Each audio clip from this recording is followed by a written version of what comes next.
नमस्कार, आप देख रहे हैं बिहार स्पेशल। मैं हूं आपके साथ रेखा मिश्रा। बुलेटिन की शुरुआत करेंगे जेडीयू की पूर्व एमएलसी मनोरमा देवी के यहां कल हुई छापेमारी से। दरअसल गया में मनोरमा देवी के आवास पर कल छापेमारी हुई थी। लगभग 20 घंटे तक वो छापेमारी चली थी। इस दौरान एनआईए की टीम के द्वारा घर की पूरी तलाशी ली गई। तलाशी के बाद एनआईए के द्वारा प्रेस रिलीज जारी किया गया, जिसमें घर से 4 करोड़ 3 लाख रुपए बरामद होने की बात बताई गई। साथ ही विभिन्न भोर के 10 हथियार के भी बरामद होने की जानकारी दी गई है। इसके अलावा कई आपत्तिजनक दस्तावेज और डिजिटल दस्तावेज बरामद होने की भी जानकारी दी गई है। एनआईए के द्वारा यह बताया गया कि साल 2023 के अगस्त माह में औरंगाबाद जिले से 2 नक्सलियों की गिरफ्तारी हुई थी। उनसे मिले इनपुट के आधार पर उस समय 6 लोगों की गिरफ्तारी की गई थी। तब से यह तहकीकात चल रही थी और इसी क्रम में मनोरमा देवी के गया में 3 ठिकानों पर छापेमारी की गई। शहर के एपी कॉलोनी स्थित उनके आवास से उक्त सामान जो है वो बरामद हुए हैं। हालांकि इस मामले में किसी की गिरफ्तारी नहीं की गई है।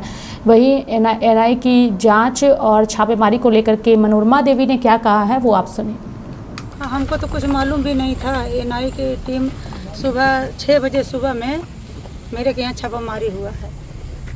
ठीक, एनआईए ने क्या क्या बरामद किया है वो, जैसा कि अभी तक पूरे 5 जगह बताकर मतलब एनआईए की टीम जो टीम था, ऑफिसर लोग थे, जो भी पेपर मांगे मेरे पास सब पेपर मौजूद था। सारा पेपर हम उनको दिए कि हम राजनीतिक भी करते हैं, मेरा बिजनेस भी चलता है, मेरा होटल भी है, मेरा ठेकेदारी भी है।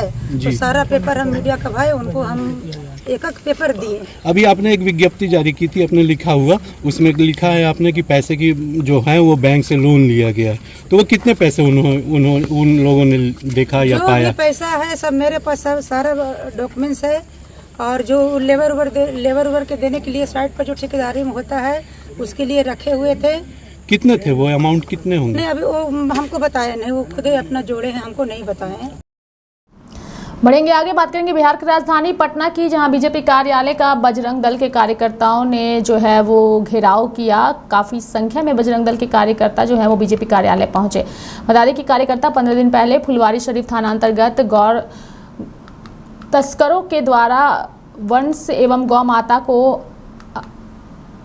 माता को लेकर के तस्करी को लेकर के उन्होंने आज बजरंग दल के कार्यकर्ताओं ने उन्हें रोका और उसके बाद गौ माता को वहां से हटाया, जिसके बाद दूसरे पक्ष के मुस्लिम पशुओं के द्वारा उग्र तरीके से बजरंग दल पर हमला कर दिया गया, जिसको लेकर पुलिस ने 17 लोगों को बजरंग दल के कार्यकर्ताओं को गिरफ्तार किया था और उसी के विरोध में आज उन्होंने बीजेपी कार्यालय का घेराव किया।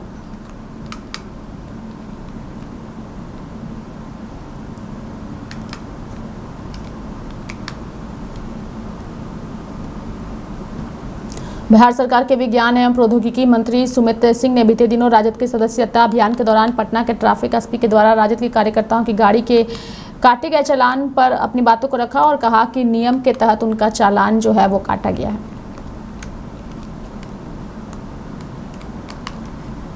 उसका बात मत कीजिए, वैसे ही लोगों को वो लोग मौका ही देंगे जो पहले से तैयार है। ऑपोजिशन का कहना है साफ तौर पर कि जो अधिकारी है वो कंफर्ट जोन में नहीं है, कंफर्टेबल महसूस नहीं कर रहा है, भ्रष्टाचार है, परेशानी है, इसलिए। कौन कह रहे हैं? ऑपोजिशन के नेता बोल रहे हैं। अब ऑपोजिशन के हर बात का जवाब नहीं दिया जा सकता, कुछ भी आरोप लगा दे। इतना काम हो रहा है, फ्लाईओवर बन रहा है, वो कह देंगे कि फ्लाईओवर नहीं बना। अब यहाँ से लेके आप देख लें, अब कहीं उत्तर बिहार जाना हो आपको तो देख लें कि जेपी सेतु बना हुआ है, इधर गांधी सेतु है, सब कितने दुरुस्त हालात में आज की डेट में है। और इन सब होने के, इतना सब कार्य होने के बावजूद भी उनको कोई कार्य नहीं दिख रहा, तब उनको क्या कहा जा सकता है? जमुई से एक सवाल है कि जमुई के चकाई प्रखंड में एक पेशेंट है, उसको खटिए पर ले जाया जा रहा है क्योंकि वहाँ रोड नहीं थी और उसकी हालत काफ़ी ख़राब थी। नहीं, देखिए, इस तरह की घटना कहीं कहीं किसी अन्य जगह पे, क्योंकि जमुई और चकाई एक सुदूर इलाका है और नक्सल उग्रवाद प्रभावित से ग्रसित है।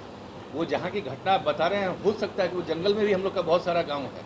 684 गाँव हमारे एक चकाई प्रखंड में है। और आपको मैं जानकारी दे दूँ, चकाई प्रखंड खगड़िया जिले से बड़ा है। भौगोलिक क्षेत्रफल के हिसाब से चकाई प्रखंड खगड़िया जिले से बड़ा है और इतनी बड़ी आबादी के होने के कारण, जंगल झाड़ होने के कारण हो सकता है कुछ जगह इस तरह का अभाव रह गया हो, लेकिन ऐसी कोई बात नहीं है।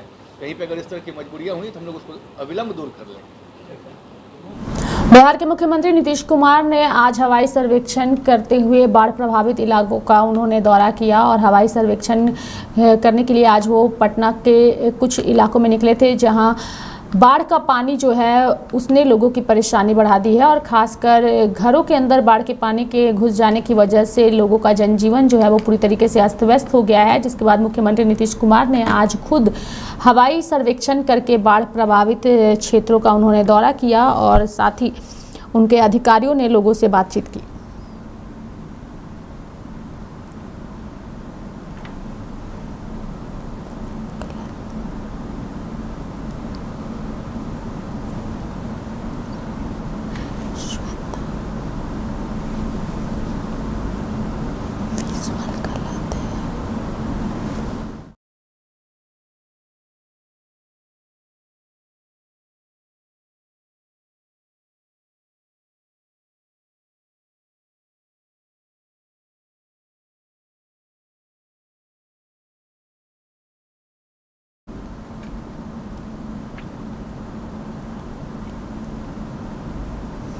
बढ़ेंगे आगे और बात करेंगे भागलपुर की। दरअसल बिहार के भागलपुर में भी एक बार फिर गंगा ने विकराल रूप धारण कर लिया है। जिले के कई इलाकों में रातों रात गंगा का पानी घर में घुस गया है, जिससे लोगों में हड़कंप मच गया मजबूर है। जहां बात करें भागलपुर जिले के सुल्तानगंज प्रखंड की तो गगनगनिया पंचायत में 3 दिन से लोग सड़क पर रह रहे हैं, लेकिन स्थानीय विधायक ललित नारायण मंडल उनकी सुध लेने तक नहीं पहुंचे हैं। जबकि विधानसभा क्षेत्र में बर्थडे पार्टी में शिरकत करते वो नजर आते हैं, लेकिन बाढ़ पीड़ितों को देखने तक वो अभी तक नहीं पहुंचे हैं। फिलहाल ये तस्वीरें हम आपको वहां के दिखा रहे हैं, जहां बाढ़ की वजह से लोग फिलहाल सड़कों पर रहने को मजबूर हैं और लोगों का घर द्वार जो है वो पानी में पूरी तरीके से डूब चुका है।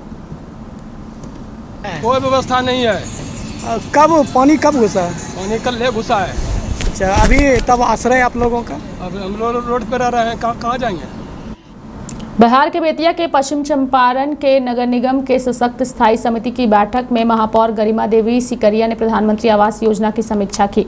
अध्यक्षता करते हुए महापौर ने अभिलेखों के अवलोकन किया। जांच में पाया कि इस योजना में कुल 574 गरीब परिवारों का आवेदन सभापति काल में स्वीकृत हुए थे। इन आवेदनों के स्वीकृत होने के बाद भी प्रथम किस्त का भुगतान नहीं किया गया है। आवेदन स्वीकृत के वर्षों बाद भी गरीब लाभुक परिवार को प्रथम किस्त का भुगतान नहीं हुआ है और इसके लिए प्राप्त राशि को वापस भी कर दिया गया है। इस पर महापौर ने सख्त नाराजगी जताई। उन्होंने कहा कि चयनित गरीब लाभुक को उनका हक देने के बजाय इस मद में प्राप्त 2 करोड़ का आवंटन सरकार को वापस भेज देना आयुक्त की भारी लापरवाही है। उन्होंने कहा कि नगर निगम में विज्ञापन होर्डिंग के लिए संवेदक के द्वारा सरकारी राशि की हेराफेरी की गई है। समिति के सदस्य मनोज कुमार, रोहित कुमार सिकरिया, दीपक कुमार ने बताया कि केवल प्रचार वाहनों से करीब 2 लाख से ज्यादा की वसूली हुई है। नहीं करेंगे कुछ भी, आप मांग किए ऑलरेडी सहायक इनको दिया गया है। इनको सहायक मिला, वहाँ से नहीं मिला, 2 सहायक मिला, वो सहायक नहीं मिला। जेई का मांग किए थे तो विभाग से जेई भेज दिया। विभाग तो आपको हर तरह से मदद कर रहा है, लेकिन फाइनली 2 करोड़ तो लौट गया ना। देखिए मैम, अभी भी ऑफिस द्वारा इतना महत्वपूर्ण काम में सशक्त स्थायी समिति या बोर्ड के समक्ष ऐसी परेशानियों को नहीं लाया गया तो समय कि हम लोग उस पर निर्णय दे सके। बोर्ड की हर बैठक में हमको लगता है कम से कम 8 बैठक में HFA का विषय हम लोग कई बार इस बारे में चर्चा किए हैं सामान्य बैठक में भी, लेकिन कभी भी इस यथास्थिति से कभी हम लोग को अवगत नहीं कराया गया। कभी भी कोई जानकारी नहीं दी गई, बस इतना बताया गया 2रा, 3रा, 4था किस्त दिया जा रहा है। पैसा लौटा जाना बहुत बड़ी बात होती है ना। और आज के दिन में आप बोल रहे हैं कि दिसंबर में योजना खत्म हो जाएगी, उसका भी कोई। भागलपुर जिला अंतर्गत सुल्तानगंज थाना क्षेत्र के टीकारामपुर गांव निवासी एक महिला ने बड़ी हिम्मत का कार्य किया है। महिला का पति परदेश में कमाता है। घर में उनके चचेरे देवर ने उनके साथ मारपीट की। इसको लेकर उन्होंने सुल्तानगंज थाने में लिखित शिकायत की, परंतु उस थाने के SI अभय कुमार सिंह ने उल्टे महिला को ब्लैकमेल करने लगा और कहने लगा कि तुम पर केस हो गया है, अगर तुम कॉपरेट करोगी तो कुछ नहीं होगा। यही नहीं, दरोगा ने यह भी कहा कि पति बाहर है तो कोई बात नहीं। उसने महिला के साथ छेड़खानी की, जिसको लेकर के महिला ने जो है उनका ऑडियो जो है वो वायरल कर दिया है। इस वायरल ऑडियो को लेकर जिले में सनसनी फैल गई है और मामले को लेकर के उक्त SI के खिलाफ पीड़ित महिला सोनम कुमारी सिटी SP कार्यालय जो है वो लगातार पहुंचकर न्याय की गुहार लगा रही है। वहीं मामले को लेकर के सिटी SP रवि रामदास ने इस मामले को गंभीरता से लेते हुए जाँच कर उचित कार्रवाई का निर्देश दिया है। बोल रहा था कि तुम मेरे पास आओ, पति को मत बताओ, जिंदगी भर के लिए साथ देंगे, तुम एक बार भी टेंशन मत देना, पति को एक बार भी फोन मत करो, भाई को भी फोन मत करो, काहे के लिए करती है ऐसे ऐसे, तुम बहुत रंगबाज हो, ऐसे वैसे बहुत धमकी दे रहा था। हाँ, पति को बोल रहा था छोड़ दो, किस लिए टेंशन दे रही है, ये तो हम मेरे पे भारना है, हम ना छोड़ेंगे, यही सब बोल रहा था। दोस्ती बोला करने। हाँ, दोस्ती बोल रहा था करने, तुम मेरे साथ रहो ना, हम कुछ नहीं होने देंगे, ऐसे वैसे। ऑडियो वायरल हो रहा है, स्पष्ट है, बट हमको सत्यापन करना है, उनका वॉइस कौन बात कर रहा है वो सत्यापन करना, ठीक है, इसलिए तकनीकी सत्यापित तकनीकी सत्यापित करना है, उसके बाद उचित कार्रवाई होगा। जांच के लिए सर किसी को बुला गया है? नहीं, अभी हम मार्ग किए हैं, संबंधित डीएसपी को जांच करके रिपोर्ट भेजने के लिए हम अभी आदेशित किया गया है, जल्दी से जल्दी इसमें जांच करके उचित कार्रवाई करें। केंद्र की मोदी सरकार की बेटी बचाओ बेटी पढ़ाओ अभियान का असर अब जमीनी स्तर पर भी दिखना शुरू हो गया है। पूर्वी चंपारण के राधा कृष्ण भवन में बेटी बचाओ बेटी पढ़ाओ अभियान का आयोजन कर नवजात बच्चियों को समाज कल्याण विभाग के द्वारा सम्मानित किया गया। बेटी होने पर समाज कल्याण विभाग के पदाधिकारी ने महिलाओं और बच्चियों को उपहार देकर उनको पढ़ने आगे बढ़ने के साथ पेड़ पौधे लगाने का संकल्प भी दिलाया गया। इस मौके पर काफी संख्या में नवजात बच्चों के साथ आई माताओं को समाज कल्याण विभाग के द्वारा शपथ दिलाई गई। इस मौके पर जिला समाज कल्याण पदाधिकारी कविता कुमारी ने खुशी जाहिर करते हुए अपनी बातों को रखा। आज बेटी पढ़ाओ बेटी बचाओ अभियान के तहत जो है सम्मान समारोह रखा गया है, क्या कहेंगे? और बेटी और बेटे में कोई अंतर नहीं है और हम लोग ये लैंगिक समानता के लिए एक प्रोग्राम कर रहे हैं। लगातार ये हम महिला विकास निगम के द्वारा चलाया जा रहा है और आज का ये प्रोग्राम बेटियों का महत्व को ये करने के लिए आयोजन किया गया था। बेटी और बेटे में कोई अंतर नहीं है और समाज को और सभी को ये समझना पड़ेगा कि बेटी को आगे मतलब उनको बहुत पढ़ाना है और बहुत ऑफिसर हर क्षेत्र में उनको आगे बढ़ाना है। उपहार में भी दिया हमने। माँ के लिए हम लोगों ने ये दिया, हॉर्लिक्स दिया जो वो उनके ताकत के लिए, और बच्चों के लिए हिमालय का किट दिया जिसमें पाउडर था, तेल था और ये तौलिया था। साथ में हम लोगों ने एक पौधा सभी को सम्मानित किया गया पौधा से कि जैसे जैसे बेटी बड़ी होंगी वैसे पौधा बड़ा होगा और वो उस यादगार को ताजा रखेगा कि मतलब बेटी को सम्मान दिया गया था इस जगह। नवादा में दलित बस्ती में आग लगाने की घटना को लेकर के फिलहाल बिहार में राजनीति गर्म है। वहीं मंत्री जनक राम ने इस घटना को लेकर के महागठबंधन में निशाना साधा है और कहा है कि आग लगाने वाले महागठबंधन के नेता थे। नवादा की घटना के बाद जो है लगातार मांग किया जा रहा है कि उन लोगों को जो है पूना आवास बनाकर जो है दिया जाएगा, क्या उन लोगों को मुआवजा दिया जाएगा? क्या कांग्रेस के प्रदेश अध्यक्ष तक मुआवजा देने की बात की है? कौन लोग मांग किया है? कांग्रेस के प्रदेश अध्यक्ष जी। महागठबंधन के जितने नेता हैं पहले उनको अपने गिरबान में झांकना चाहिए। अभी बीते हुए लोकसभा के चुनाव में बिहार के दलितों ने, कमजोर वर्ग के लोगों ने, अनुसूचित जाति जनजाति के समाज महागठबंधन के नेताओं को इग्नोर कर दिया, जिसके वजह से महागठबंधन की कुत्सित मानसिकता आसपास झलक रहा है। जो आग लगाने वाले लोग हैं वो टीम लीडर तो महागठबंधन के समर्थक है। दलित को लड़ाने का प्रयास किया जा रहा है, ये तो स्पष्ट हो चुका है। रही बात अनुसूचित जाति जनजाति महादलित परिवार को घर बनाने का, तो महागठबंधन तो कभी महादलित को घर बनाया नहीं। घर बनाने के नाम पर तो ठगबंधन उन लोगों ने किया है, वोट के हकमारी किया है, धन को लुटमारी किया है।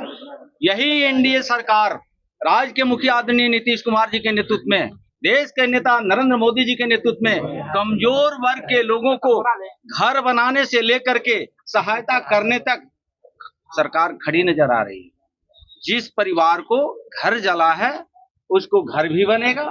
कल उस पीड़ित परिवार को 1-1 लाख रुपया उनके खाते में उपलब्ध भी करा दिया गया है। जिन लोगों ने कुत्सित मानसिकता के तहत जिनके सारे पर गरीब को घर जलाने का प्रयास किया गया, उन अपराधियों को एक एक करके गिरफ्तारियां भी हो रही है। कोई भी व्यक्ति हो बचने वाला नहीं है। यही तो संविधान की खासियत है, यही तो राज्य के मुखिया आदरणीय नीतीश कुमार जी एनडीए गठबंधन की खासियत है कि कानून से बड़ा कोई भी दबंग नहीं हो सकता है। संविधान के दायरे में रह करके ही गरीबों को सेवा किया जा सकता है, लेकिन जिन लोगों को पेट में दर्द हो रहा है। बढ़ेंगे आगे, बात करेंगे बिहार के मोतिहारी की। पुलिस को बड़ी सफलता में हाथ लगी है। पुलिस ने करोड़ों रुपए के चरस के साथ 3 तस्करों को गिरफ्तार किया है। उनके पास से लगभग 20 किलोग्राम चरस बरामद हुआ है। बता दें कि जिले के सीमावर्ती क्षेत्र में चरस की तस्करी चरम पर है। भारत नेपाल के खुली सीमा के कारण तस्कर नेपाल से चरस खरीद कर पूर्वी चंपारण के रास्ते दिल्ली मुंबई तक चरस की तस्करी करते हैं। हालांकि मोतिहारी पुलिस ने भारी मात्रा में चरस बरामद किया था। मामले को लेकर पुलिस अधीक्षक स्वर्ण प्रभात ने बताया कि गुप्त सूचना मिली थी कि भारी मात्रा में चरस खेप आने वाली है। नशीले पदार्थ के विरुद्ध जो है वो मोतिहारी पुलिस का अभियान जो है जारी है और इसमें कड़ी कार्रवाई करते हुए जो हम लोगों ने पिछले 24 घंटे में 20 किलोग्राम चरस जो है वो बरामद किया है और इसी के साथ साथ 3 तस्कर भी गिरफ्तार हुए हैं। इसमें से जो 2 चरस तस्कर हैं वो उसमें से एक मध्य प्रदेश का रहने वाला है और एक उत्तर प्रदेश के गोरखपुर का रहने वाला है और तीसरा जो तस्कर है वो मोतिहारी जिले का ही रहने वाला है। इनसे पूछताछ की गई है और इसमें फॉरवर्ड बैकवर्ड लिंकेज स्थापित किया गया है और इसमें बैकवर्ड लिंकेज स्थापित करने से पता चला है कि नेपाल के कुछ तस्कर हैं जिन्होंने इनको ये माल सप्लाई किया था और इसमें से जो सुगौली थाना अंतर्गत चरस बरामद हुआ है वो मुंबई में डिलीवरी की प्लानिंग थी और उसका एक रेल टिकट हम लोगों ने बरामद किया है और जिस आदमी को डिलीवर किया जाने वाला था उसकी भी पहचान की गई, उसको भी अनुसंधान में लाया जा रहा है।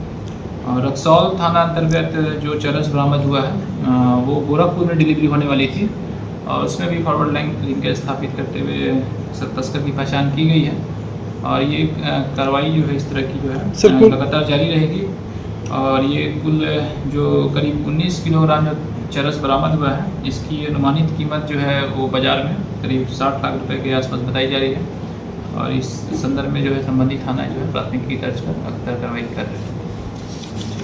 Thank you. बढ़ेंगे आगे, बात करेंगे सिवान की। सिवान में स्वच्छता ही सेवा के तहत स्वच्छता कार्यक्रम का आयोजन किया गया। दरअसल स्वच्छता ही सेवा के तहत 17 सितंबर से 2 अक्टूबर तक चलने वाले कार्यक्रम के तहत पूरे देश में लोगों को सफाई के प्रति जागरूक किया जा रहा है। उसी क्रम में सिवान जिला के विभिन्न क्षेत्रों में सफाई कार्यक्रम का और जागरूकता अभियान चलाया गया, जिसमें महाराजगंज क्षेत्र में सफाई अभियान चलाया गया, जिसमें कार्यपालक पदाधिकारी, नगर पंचायत के साथ वार्ड पार्षद प्रतिनिधि उपस्थित रहे।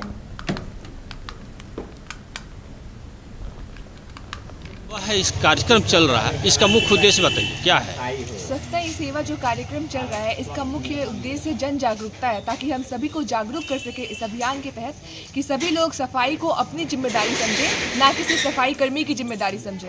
और सफाई कर्मी के महत्व को भी बताना है इस उद्देश्य का तात्पर्य, ताकि लोग सफाई कर्मी को सेवा भाव, उनके सेवा भाव को समझें, उन्हें सम्मान पूर्वक देखें और उनके सफाई के कार्य में उन्हें सहयोग करें। ये सहयोग हम ऐसे कर सकते हैं, गीला कचरा और सूखा कचरा अपने घर से अलग अलग करके अगर सफाई कर्मी को देंगे तो इनसे उन्हें भी सहूलियत होगी। लोग क्या करते हैं, कचरे को एक जगह इकट्ठा कर देते हैं, फिर वो सड़ने लगता है, फिर सफाई कर्मी को उसको उठाने में भी प्रॉब्लम आती है। अगर हम सब अपने घर से जागरूकता फैलाते हैं, अपने घर से ही शुरुआत करते हैं सफाई की और सूखा कचरा गीला कचरा अलग अलग करके। स्वच्छता सेवा के अभियान में आपके जो है वार्ड में सफाई अभियान किस प्रकार चल रहा है? क्या आम सभा से इसकी प्रचार प्रसार हुई है, लोगों को जागरूकता की गई है? जागरूकता की गई है 6 वार्डों में, बाकी वार्डों को वंचित कर दिया गया। चिट्ठी जो निकला है वो 6 वार्ड का ही निकला, 1 से लेकर 6 तक, बाकी 7, 8 है, इस सब में कचरा है ही नहीं, इसलिए उसको जो है छोड़ दिया गया। क्या कारण है? सौतेलापन व्यवहार नजर आ रहा है या कि दिमाग से उतर गया? खरजाले से प्रोग्राम किसका बनाया हुआ है या ऊपर से निर्देश आया है कि 6 ही वार्ड देखना है, ये तो साहब बताएंगे। पर्चे दे दीजिए। जनता को क्या संदेश देंगे सर? जनता को यही संदेश देंगे, सारे लोग मिलकर सफाई के प्रति जागरूक हों, सफाई की महत्ता को समझें, सब लोग हाथ बटाएं। सफाई क्यों जरूरी है, सफाई नहीं होने से क्या क्या बीमारियां पैदा होती हैं। हम ये भी कहेंगे सूखा कचरा गीला कचरा भी अलग अलग करें, ताकि हम लोग गीला कचरा से उसको हम लोग खाद बना सकें और सूखा कचरा को रिसाइकिल करके अन्य वस्तु बना सकें। सर, कुछ वार्ड के लोगों का, जनता का ये शिकायत है कि सफाई कर्मी जो है कूड़ा उठाते नहीं है, लोग के जगने के पहले ही सफाई कर। सर, स्वच्छता अभियान जो चल रहा है ये 2 अक्टूबर के अवसर पर पूरे भारत में चल रहा है, उसी दरमियान में महाराजगंज में चल रहा है, 17 तारीख से लगातार जारी है। इसका क्या उद्देश्य आखिर है? इसका उद्देश्य है जन भागीदारी, स्वच्छता के प्रति लोगों को जागरूक करना, ये हम लोग जो मिलजुल के काम करके लोगों को दिखा रहे हैं कि सबकी जवाबदेही है सफाई करना। मात्र केवल ये नगर पंचायत का काम नहीं है, सारे लोगों का काम है। सफाई के प्रति सब लोग जागरूक हों, वो समझे कि सफाई क्यों जरूरी है, गंदगी से क्या क्या बीमारी होती है, उसी के तहत। बिहार के नवादा में जिस तरीके से दलित बस्ती को आग के हवाले करके कई लोगों को घर से बेघर कर दिया गया है, इस घटना पर कांग्रेस काफी आक्रोशित है, जिसके बाद कांग्रेस पार्टी की ओर से प्रेस कॉन्फ्रेंस करके ये ऐलान किया गया है कि जिन लोगों का घर बर्बाद हुआ है उन लोगों को कांग्रेस पार्टी की ओर से घर बना करके दिया जाएगा। और साथ ही इस प्रेस कॉन्फ्रेंस में सत्ता पक्ष पर हमला भी बोला गया। जिसका जो संस्कार और जो सभ्यता होगी वही ना करेगा। तो इसका मतलब वो मोदी जी पर रोज पॉलिश करते हैं क्या नड्डा जी? कि हिंदुस्तान का आदमी उनके मुनाफे के लिए कम दाम पर पेट्रोलियम पदार्थ नहीं पा रहा और नहीं हिम्मत है, तो उसके साथ जो नीति बनी थी, संसद में पास नीति है, उसके अनुसार आप घटाइए और नहीं तो जवाब दीजिए कि किन कारणों से हम इसको नहीं बदल पा रहे। ये मेरे आज आपके सामने बिंदु थे। हमारे संगठन की कल बड़ी बैठक हुई और हमारे ये दो हमारे सहयोगी हैं, सहप्रभारी हैं बिहार के, वो अभी जेल में हैं। वो जो प्रदर्शन हुआ जिसमें सतनामी समाज के लोगों को जला दिया गया, उसके खिलाफ जो उन्होंने प्रदर्शन किया। और दूसरा बता दूं क्यों जेल में हैं, क्योंकि नया जो लाए हैं ना आईपीसी में परिवर्तन, उसमें यह है कि 60 दिनों से 90 दिनों तक पुलिस रख सकती है, नहीं तो कोई ऐसा अपराध नहीं है उनके ऊपर। 2 बार के एमएलए हैं। नया कानून में अभी तो और लोग, कभी आप लोग भी जाएंगे। आप ये देखिए कि अगर कोई पत्रकार ब्लॉग लिख दे तो जेल चला जाता है, कोई आदमी सोशल मीडिया पर कमेंट कर दे तो जेल चला जाता है, और यहां केंद्रीय मंत्री आतंकी कह रहा है और कोई नोटिस नहीं। लेकिन एक बात है, वो बिट्टू से हमारी थोड़ी सी नरमियत है। क्यों? कि उसने बोला तो सही लेकिन शब्द गलत निकल गए। क्यों बताऊं? कि जिस तरीके से, खाली यही मत लिखिए, हमारा पूरा संदर्भ लिखिए महाराज। ओ महाराज, पूरा संदर्भ, दूसरा सेंटेंस तो होने दीजिए, ऐसा मत कर दीजिए कि अभी नया नया है। चलो जाने दीजिए, हमारी आवाज पहुंच जाएगी। अभी नया नया है, असलियत को उसने गलत शब्दों में रख दिया। कैसे?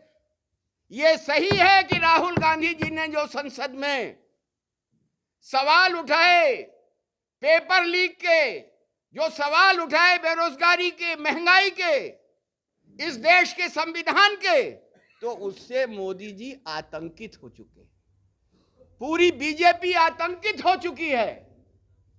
इसलिए उसने सही कह दिया कि ये आतंकी है,